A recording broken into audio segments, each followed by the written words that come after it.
Igama lami nguMelusi kaSkhosana. Namhlanje futhi sibuyile sizothi sifunde ngama-basic trigonometry noma lokho okulula or noma ukuqonda kahle i-trigonometry. Sifundile ngayo ekuqaleni, kepha ngifuna senze izibonelo ey'ningi. Namhlanje sizosebenza ngama-right angle. Kuhlukile-ke ama-angle maningi, kepha kakhulukazi ngifuna sisebenzise ama-right angle ukuze uma sesiqonde wona kuzothi noma sesenza amanye ama-angle kube lula kakhulu. Right angle yethu nayi laphaya ka-90 degrees. Ngifuna sizenzele eyethu. Ekuqaleni besinikeziwe izinamba zabo 5 nabo 5 eziningi lapho besiney'namba khona, kepha namhlanje sothi sithathe u7 no4. Maqeda i-hypotenuse yethu singabi nenamba. Sizokwenza-ke manje ukuthi sizobhala u-h lapho ku-hypotenuse yethu, sizokwazi ukuthola impendulo ka-hypotenuse ukuthi ubani. Sithi u-h2 or h squared. So u-h squared yethu ulingana nokuthi u7 squared plus 4 squared. Sizothi-ke manje u-h squared wethu, ufuna nje ikhala ebhala kahle, u7 squared wethu ufana nokuthi uma uphinda u7 kaningi ufana no 49. Sithi u-plus u4 wethu ulingana no16. U-h squared wethu ume kanje. Simanje sifuna ukuthola u-h squared. Uma uzihlanganisa leza number eziwu-2 u49 no16 uthola u65. U65 wethu esinayo. U-h wethu-ke uyafana nokuthi uyi-square root sika-65. Bese singakwazi ukuthi senze lento abayibiza i-simplification noma siyenze ibe lula, kepha ayikho inamba engenayo noma inamba engena kungasali lutho laphayana singa-simplify noma singenza kube lula. Ngakho sothi i-square root sethu laphayana u65. Besisebenze nge-angle ka-theta, namanje futhi ngizofuna sisebenze nge-angle ka-theta. Angle yethu sizoyifaka laphayana. Sizosebenzisa lento le abayibiza i-SOHCAHTOA.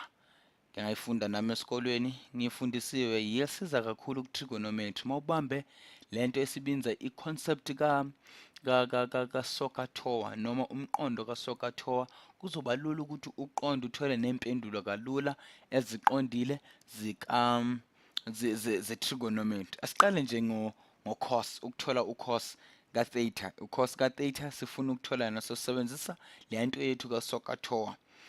Umqondo lo ka-SOHCAHTOA, ukha loyana umele ukuthi u-c loyana ufana nokuthi u-cos ka-opposite ka-adjacent over hypotenuse. U-CAH loyana ngiyabona ngiqonde nje kulula. Sizothi-ke manje u-adjacent ne-hypotenuse ubani? Hypotenuse yethu siyazi ukuthi ubani. Ukhumbule ukuthi adjacent angeke kuze kube hypotenuse, kepha adjacent elinye icala noma eliseduze kwe-angle le esisebenza ngayo, ekuzoba manje u4 ngoba u4 usondelene mancama shi eduze no-theta wethu loyana. Oku-4 sesimbhalile. U65 wethu, square root sika-65, yiso sosebenzisa manje njengo-hypotenuse wethu. Abantu abaningi nabothishayela abaningi bazothanda ukuthi ubhale leya number as irrational number, lapho i-denominator iba inkulu, i-numerator iba inkulu kune-denominator noma zilingana. Sizoyenza leya nto-ke ukuthi si-divide futhi si-multiply i-denominator yethu ne-numerator yethu ngo-60 nge-square root sika-65. Sizosala nokuthi 4 times square root sika-65.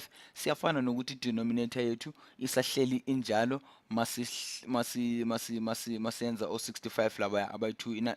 Isibalo sethu sisisele sesi-irrational. Sizoyenza u-sin manje ka-theta, sin of theta. Ngaba sin of x, sin of y, sin of anything, sin of cup, anything, noma kungaba yini. So uso loya usiza ukuthi sithole i-sin of theta. U-sin ukhumbule opposite over hypotenuse. Opposite over hypotenuse. Ubani opposite ka-theta? I-opposite kaleya angle ka-theta u7, ngoba u7 ubhekane ngqo no sin of theta wethu. Opposite wethu hypotenuse sesinayo, siyayazi, u-square root sika-65. yiso esizoyibhala. Impendulo yethu isiphelele lapho. Bazofuna futhi mhlawumbe abanye othishera uyibhale nge-irrational form, ngendlela e-irrational noma ephambene, lapho ilona khona njengoba ngibhala kanjena i-square root sisikhulu i-numerator inkulu noma ilingana ne-denominator. Sengikwenzele yona iyafana nasekuqaleni. Sesifuna manje tan of data, sizosebenzisa uthowa lapho khona tan awu opposite over adjacent, opposite over adjacent. So bhala opposite over adjacent. Ku-angle yethu ka-theta ke ubani opposite ubani adjacent sesiyazi. 7 opposite, u4 u-adjacent. So ibhala ke phansi u7 wethu opposite, u4 u-adjacent wethu. Sizoqhubeka senze ke ezinye ibalo. Ngizobhala nje u4 lapha wethu as opposite ka-theta no as adjacent ka-theta, u4 u7 ku-opposite ngalo. So yenza ezinye ibalo ke manje futhi ukuthi siqonde kahle. Niloko niyicabanga niphoza manithola isikhathi nizikhumbuze kahle, nibuyele emuva kule bonelo lesizenzile. So dweba enye i-angle manje futhi. Kule angle yethu sizobheka lento abayibiza 30, 60, 90 degrees. Kepha asikabi lapho kwamanje. So nakhona sodlula kuyo. Sino 4 hypotenuse yethu, sibe no 2 elinye side lethu, sibe no 2 ne-square root sika 3. Kusho ukuthi mhlambe sike sibone ukuthi la 2 square root sika lalona sika 3 ime kanjani. Ngizoyenza nje masinyane. Lapha kufanele ukuthi sithe u4 times 3 plus 4 okuyi square root sika 2 laphayana zilingana no16. U16 ukhumbula ukuthi u-square root sika 4, 4 uyayiba square root sika 4. I-hypotenuse yethu ku-trigonometry yethu ke siyathola ukuthi u2 square root sika 3 no2 loyana bayamkhipha u-hypotenuse wethu, sino 90 degrees wethu. Futhi into bengisho ekuqaleni ukuthi isibonelo sethu sinelisa lento abayibiza i-30 degree ne-60 degree engiyidwebayo laphayana, ngoba u-30 degree loyana uyi-half noma ka-opposite yakhe okuwuthuna, uthuna owu-half ka-4 oyi-hypotenuse, kanti no-60 kanjalo kena. Bengidlula nje kuphela, ngisazonichazela mhlambe esikhathini esihambayo, kepha okusemqoka ukuthi le angle yethu noma umdwebo wethu loyana unelisa lento abasibiza i-30 to 60, 90 degrees. Sesofuna ke manje i-sin ka-60 degree or i-sin ka-30 degree, ngiyaxolisa. Sofuna i-sin ka-30 degrees. Khumbula usin ubani? Opposite lento sikhulume usoka toa. Soka toa ngizonibhalela yena nami ngingaze ngikhohlwe ngizikhumbuze. Soka toa ke ume kanje. U-opposite over hypotenuse. Ubani opposite ka-30? Opposite ka-30 noma inombolo ebhekane no-30 u2. U2 loyana. U-hypotenuse u4. Kufana nokuthi u1.5 ngoba kuyafana nokuthi u2 u-half ka4. Uma umhlukanisa u4 kabili uthola u2 u-half. U-cos wethu, cos ka-30 degree sizothi ubani yena? Khumbule sibuyela kusoka toa, ukha loya wethu. So ka-30 degrees. Ka-30 degrees adjacent over hypotenuse. Adjacent wethu u2 times square root sika 3. 2 times square root sika 3 over 4 uyafana nokuthi square root sika 3 over 2, ngoba vele uma umhlukanisa ususa u2 loyana, ususa u2 futhi nangaphansi ku4 usala u2 i-denominator yethu. Sengu-tan futhi, u-tan wethu u-2 opposite over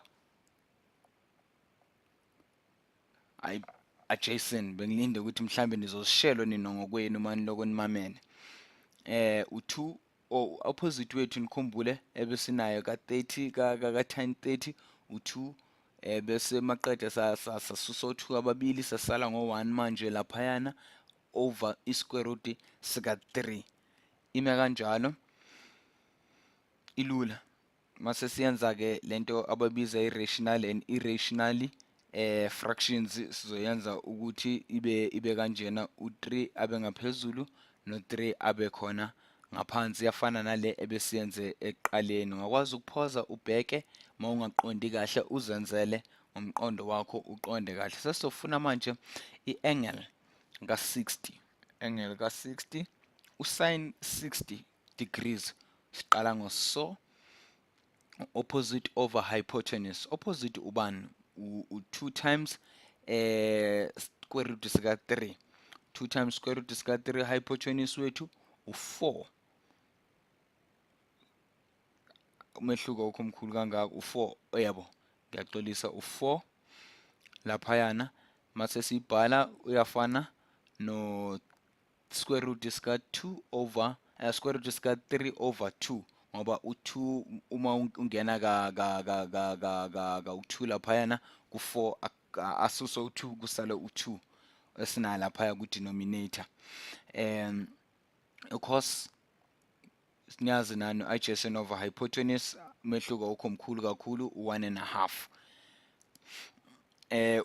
u-tan wethu opposite or adjacent u-tan opposite over adjacent opposite ka 60 degrees opposite ka 60 degrees u2 over u2 times square root sika 3 u-adjacent wethu yena kena u2 adjacent ka 60 degrees u2 laphaya sibhala yena ipendulo esisala ngayo bothuma bakhansela noma besusana sisala nge-square root sika 3 injalo ke mawungathi uyabheka uthi uhlala phansi uyaqhathanisa kwezinye indawo kuyafana kwezinye kuhlukile anjalo ke i-trigonometry yethu noma sisebenza nangama-angle kulula kakhulu siyabonga.